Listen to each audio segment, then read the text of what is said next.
अस्सलाम वालेकुम वरहमतुल्लाहि वबरकातुहू। वालेकुम अस्सलाम।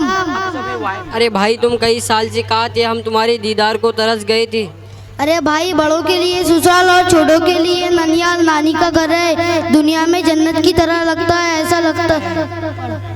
अच्छा, तो आप नाना नानी के घर चले गए थे, तभी आप मोटे ताजे नजर आ रहे हो। ऐसा लगता है तुम्हारे नाना कंजूस आदमी है, इसीलिए तुम दुबले पतले नजर आ रहे हो। लगता है नाना की सारी कमाई तुम ही खा गए हो। अल्लाह मेरे नाना और मुझको तुम्हारी नजर बस से बचाए।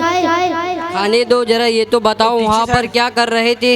मैंने वहाँ खूब मजे किए, ना स्कूल ना मदरसा, दिन भर घर में फिरो और मस्ती करो। भाई आप इतने दिनों से कहाँ गए थे?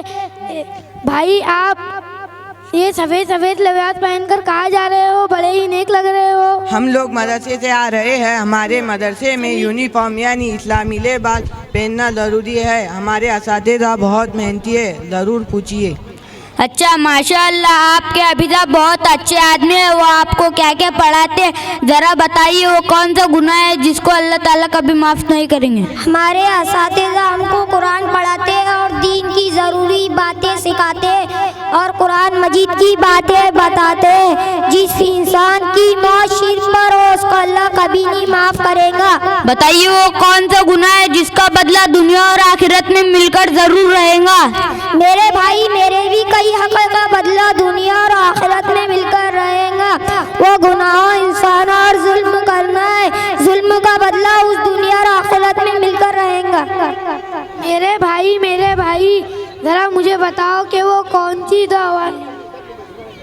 सी दो आवाज़ें हैं जिस पर अल्लाह ताला ने लानत फरमाई है? खुशी के वक्त खूब गाने बजाना, डीजे लगाना, मुसीबत के वक्त खूब चीखना चिल्लाना, ये दोनों पर लानत फरमाई है।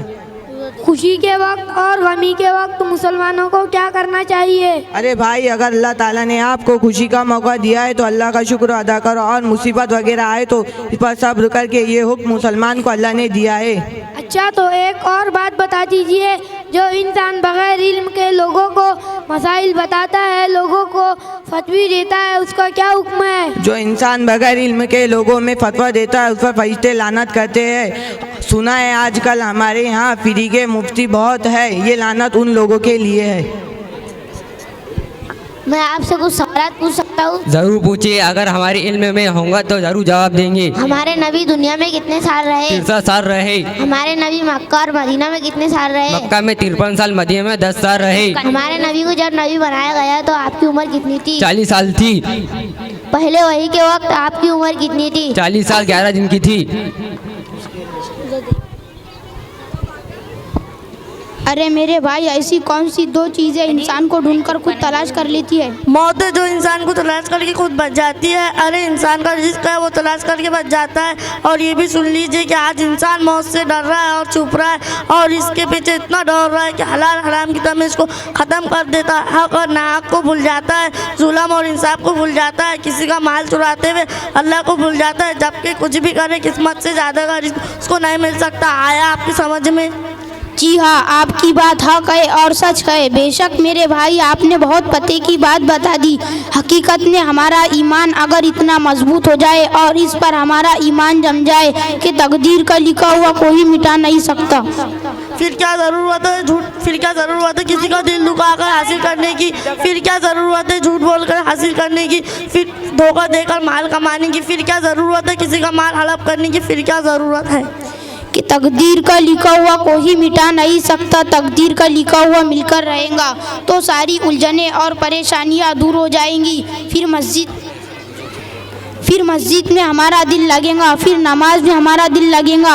अल्लाह ताला आपके इल्म में तरक्की अता फरमाए, अल्लाह ताला आपके मदरसे की नजर बद से हिफाजत फरमाए। आपने इतनी दीनी तालीम कहाँ से हासिल की? मेरे भाई, ये सब कुछ हमें हमारे मकतब सौदुल कुरान मुर्तिज़ापुर निज़ामुद्दीन कॉलेज से मिला है। ये हमारे असातिज़ा उस्ताद इकराम की मेहनत का नतीजा है।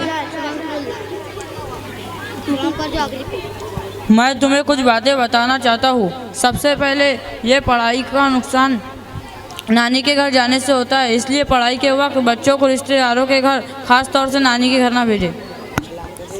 अस्सलाम वालेकुम। तू।